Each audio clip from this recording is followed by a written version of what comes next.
Hi guys, welcome back to my channel. If you're new here, welcome. On this channel we post writing tips, unboxings, book hauls, book reviews and the occasional vlog. And today I have another writing tips video for you, and we are continuing our structural journey through story, and we are talking about sentence structure.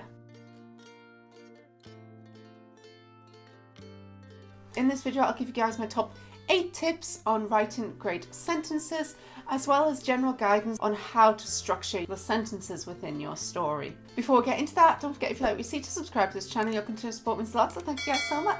If you haven't seen, I've already done a video on structuring your novel in total, and also a video on structuring your chapters. Those links are above and below me now if you haven't seen them. We also have a very early video of mine which is on scene structure.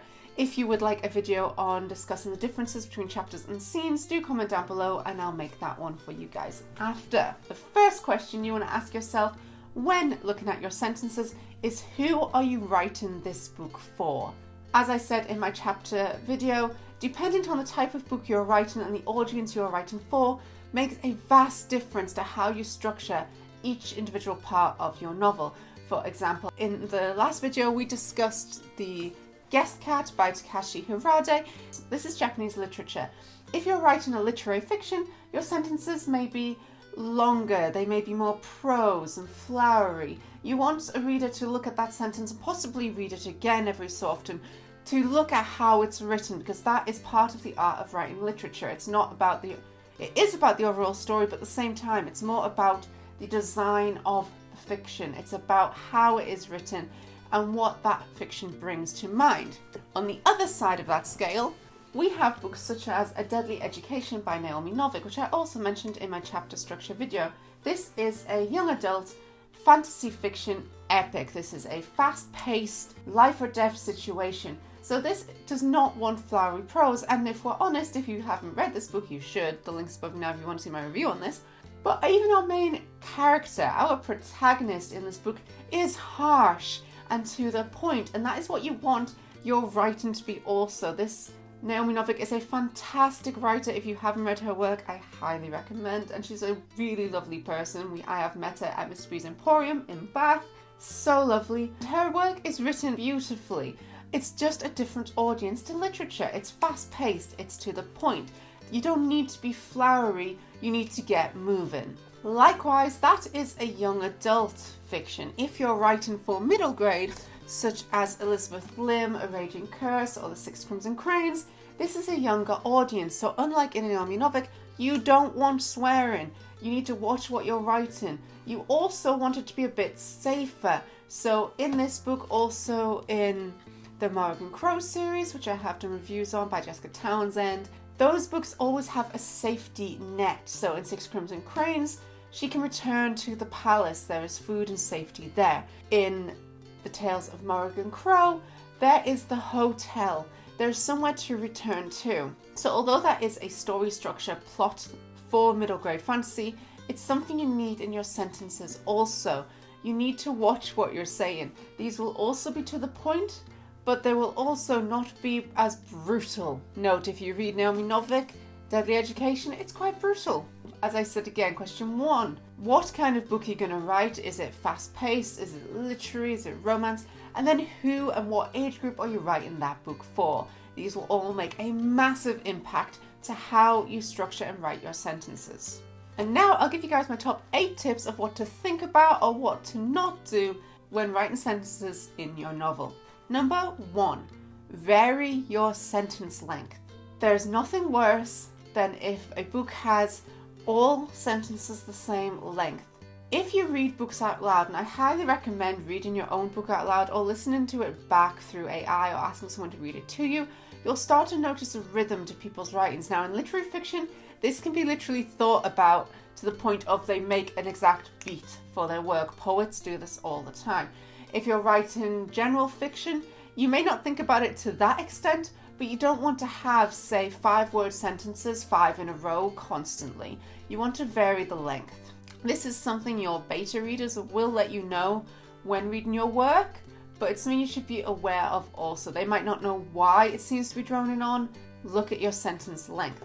Likewise, depending on what type of story you're writing, makes a difference to the length you will choose. So if you write literary fiction, as I said, you may write longer sentences. If you're writing a thriller, you want snappy. So in a fight scene, for example, you want your sentences to be shorter. In a dialogue-driven or sort of story scene, you want longer sentences. Look at the situation in your book and write a sentence length which is appropriate. Number 2, avoid complex sentences. Now by this, it sort of links into filler words and filter words. Write things in the simplest way possible. Now I know of literary fiction you want to write it flowery. There's flowery and there's complex. You can write a flowery sentence, but you must be to the point. You must have the subject and the action. Don't be putting a load of things before the subject. Get to the point of the sentence. This links into number 3. Start with the subject. As I said, subject, then action. An example of this is a bad sentence could be, I met Lucy at work.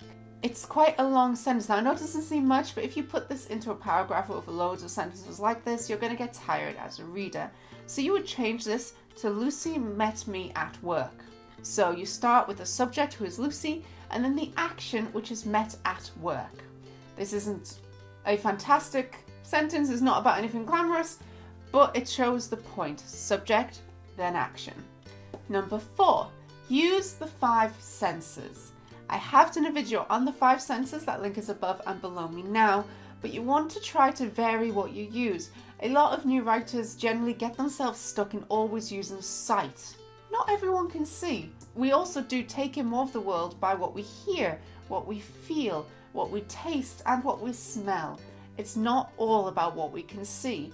I won't go into too much detail on this. You can watch my previous 5 senses video on these if you'd like to know more, but vary how your character is witnessing the world around them. Number 5, use appropriate words for your audience. This links into what I said at the beginning of this video. If you are writing middle grade, don't be swearing. If you are writing adult, don't give them such a safety net of somewhere to return to. You also want to think about what type of story you are writing.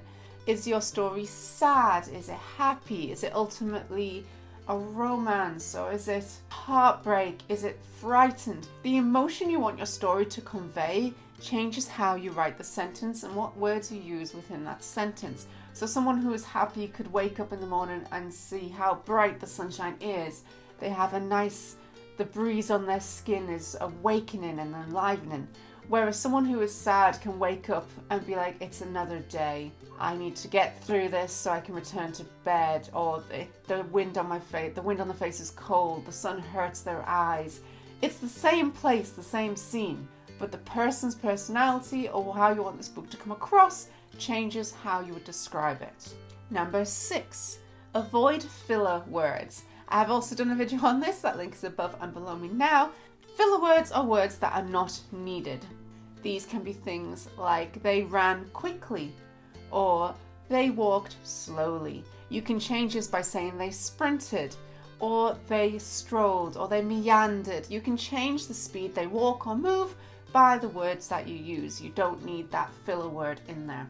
Number 7, avoid passive voice unless it is needed. So passive voice could be used normally in dialogue or things like that, but in general you want to avoid it where you can.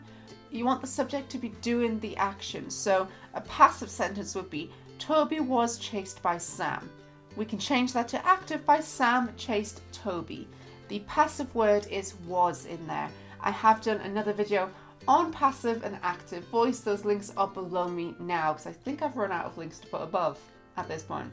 And finally, number 8, avoid starting action.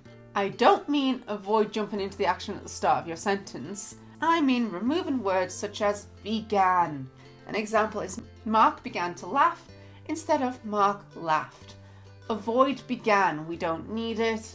Get rid of it. It's very similar to filler or filter words. They're not needed. Remove them. And this goes for any type of story that you are writing.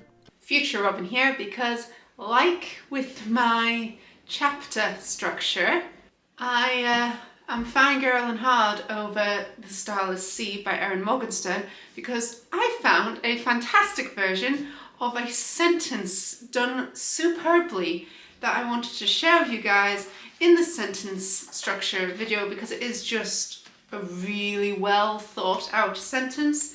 It's a piece of dialogue from page 86 in The Starless Sea, and it is our main protagonist Zachary talking with Dorian. "Yes, I have questions," Zachary says, louder than he means to. "Who the hell are you anyway? Where did you come from? Why can't you do this yourself? What's so important about this particular book, and who are these people really, and what did the mouse do with Fate's heart? Who is Mirabelle, and at what point during all this covert activity am I allowed to go back to my hotel to get my face windows, eyeglasses, spectacles?" Now, what's great about that sentence is, did you notice how we begin with question marks, so we pause as we read, and yet by the, how many questions? 1, 2, 3. By the fourth question, the question mark is replaced with an and then another and before you actually get another stop, which means as the reader, you speed up your speech because you're going to run out of breath, which is exactly what you would do in this situation if you were yelling at someone in distress, asking so many questions. So the sentence gets faster as Zachary gets more irate, which is just a great way to structure your sentence. And that's it for my sentence structure video. I hope you guys found this useful. Don't forget, the most important thing is subject, action. Make sure your sentences follow that structure. Think about what age group and what type of book you're writing and use appropriate language.